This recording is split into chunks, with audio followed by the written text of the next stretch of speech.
విశాఖ ఉక్కు కర్మాగారంలో జరిగిన ఘోర ప్రమాదంలో సిపిఐ ఆంధ్రప్రదేశ్ రాష్ట్ర కమిటీ తీవ్ర దిగ్భ్రాంతి వ్యక్తం చేసింది. ప్రమాదంలో మృతి చెందిన కార్మికుల కుటుంబాలకు ఒక్కొక్కరికి ₹1,00,00,000 పరిహారం చెల్లించాలని ప్రభుత్వాన్ని డిమాండ్ చేశారు. ఈ మేరకు పార్టీ రాష్ట్ర కార్యదర్శి శ్రీనివాసరావు స్పందిస్తూ ప్రమాదంలో ప్రాణాలు కోల్పోయిన 9 మంది కార్మికులకు సిపిఐ సిపిఎం తరపున ఘన నివాళులు అర్పించారు.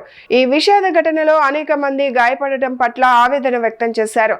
మృతుల కుటుంబాలకు ₹1 కోటి చొప్పున నష్టపరిహారం ఇవ్వడంతో పాటు కుటుంబ సభ్యుల్లో ఒకరికి ఉద్యోగం కల్పించాలని డిమాండ్ చేశారు.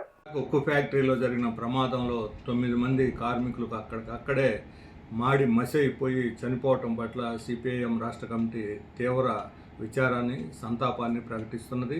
అనేక మంది గాయపడ్డారు. ఈ SMS 1లో జరిగినటువంటి ఈ ప్రమాదం ఇది కేవలం సాధారణ ప్రమాదం కాదు. ప్రభుత్వం యొక్క నిర్లక్ష్యం, ఉద్దేశపూర్వకంగా ప్రైవేటీకరణ చేయాలని దీంతో కార్మికుల సంఖ్యను తగ్గించటము, రా మెటీరియల్ ముఖ్యంగా లైమ్ స్టోన్ కానీ వీటిని నాసిరకం వాడటం వల్ల ఇక్కడ ఈ ఒక్కసారి లేడల్ పేలటంతో మొత్తం విపరీతంగా స్ప్రెడ్ అయిపోయినటువంటి పరిస్థితి. ఎవరు ఊహించిన విధంగా కార్మికులు గుర్తించలేని విధంగా మసి అయిపోయినట్టు గతంలో ఎప్పుడు కూడా ఇలాంటిదే జరగలేదు.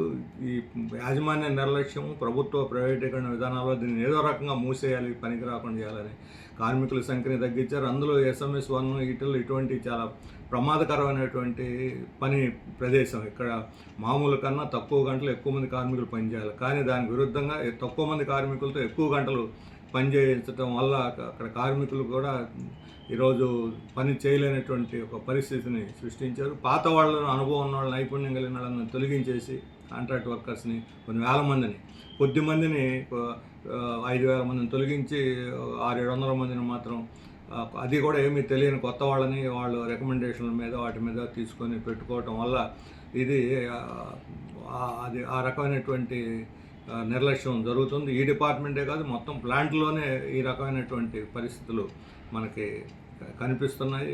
అందువల్ల ప్రభుత్వ ప్రైవేటీకరణ విధానాలు, వాళ్ళ యొక్క నిర్లక్ష్యం వల్లనే ఈరోజు ఈ ప్రమాదం జరిగింది. దీనికి ప్రభుత్వమే బాధ్యత వహించాలి.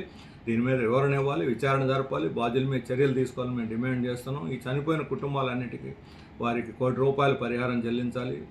గాయపడిన వారికి 50 లక్షలు, అలాగే ప్రతి కుటుంబం వాళ్ళకి బతికున్నా సరే వాళ్ళు పనిచేయలేనటువంటి స్థితిలో ఉన్న వాళ్ళతో సహా అందరికీ మరలా తిరిగి ఆ కుటుంబంలో మరొకరికి ఉద్యోగం ఇవ్వాలని చెప్పి మేము డిమాండ్ చేస్తున్నాం. ఇప్పటికైనా ప్రభుత్వం తన విధానాలను పునఃపరిశీలించుకొని దీన్ని ఆధునీకరించి లాభాలు నడిచే విధంగా అవసరమైన గనులు, నిధులు కేటాయిస్తే తప్పనిసరిగా దేశంలో అత్యున్నతమైన ఉక్కును తయారు చేసి ప్రతిష్ట పొందినటువంటి ఉక్కు ఫ్యాక్టరీని నిలబెట్టాల్సినటువంటి బాధ్యత ఈరోజు ప్రభుత్వాల మీద ఉంది.